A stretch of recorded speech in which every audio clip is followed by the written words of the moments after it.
welcome to OmegaVR's mini demo presentation. This is our video showing what our demo will look like in the future. My name is Trial-MINNEDEMO. I'm the mechanical engineer here at OmegaVR and CEO. And here we have the headset. This is the EEG portion of the headset, and then there are two displays in there and eye tracking camera with infrared. So electroencephalography is EEG, and eye tracking infrared allows us to get a better visual of the eye and not blind the user. So Mahmoud, the electrical engineer, EEG CTO, if you want to come over here, we can show them what we have on EEG on the left computer. All right, so as Dagmawi mentioned, EEG is short for electroencephalography.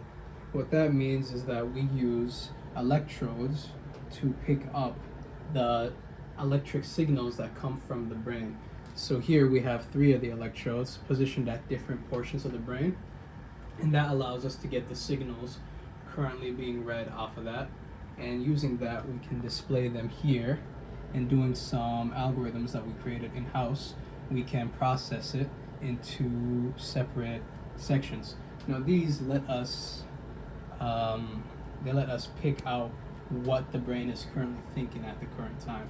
So for example, these first 2 would be alpha and beta waves. They are most active when someone is resting or in a relaxed state.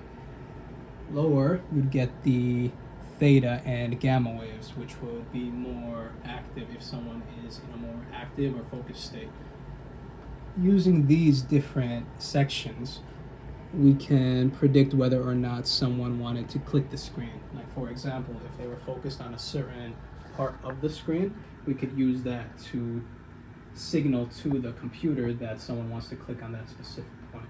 Right.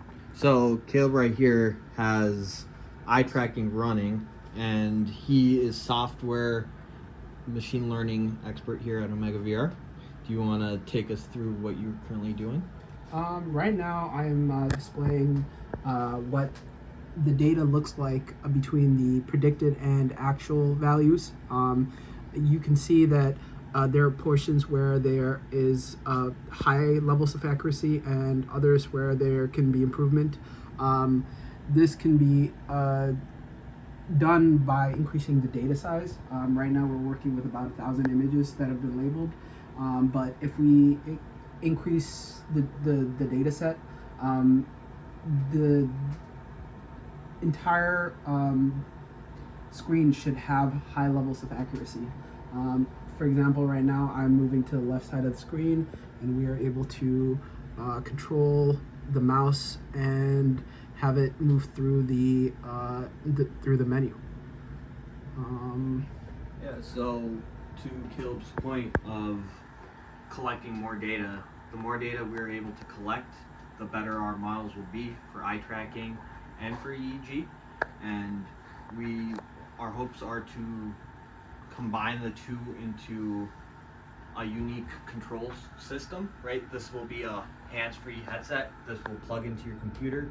The caregiver for the user will put it on their heads, plug in, turn on the laptop, and they should be able to leave and allow the user to have free reign for the day. And the only thing that will need to be done is take the headset off once the user is done. This is all designed. What?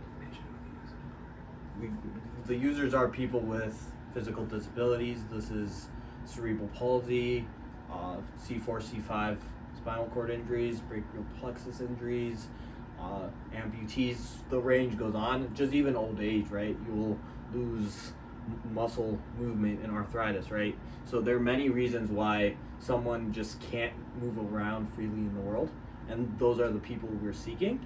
And right now we're at the point where our accuracy is a work in progress, right? The more we need, it's the chicken or the egg, right? We need a lot of data before we can get this to be super high functional, and we can have people who don't have disabilities. Right now, people who have full functionality might not gain as much from this headset, but someone who has no functionality in the real world, where they have to have someone pick things up for them or move them from point A to point B, they're the perfect person, right? If they can, in virtual reality, move around in the virtual world, talk to people, meet with people, do homework, take classes, watch videos, scroll, any one of those things, those are things that would have required some form of assistance. This is where they'll be able to do all that on their own, and that's where we're aiming.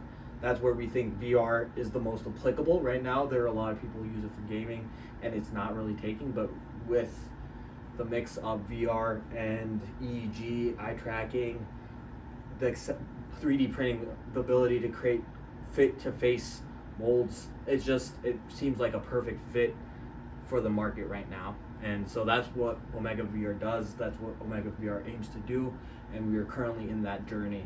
And so thank you for letting us perform, show you guys what OmegaVR is working on. Thank you. Mm-hmm.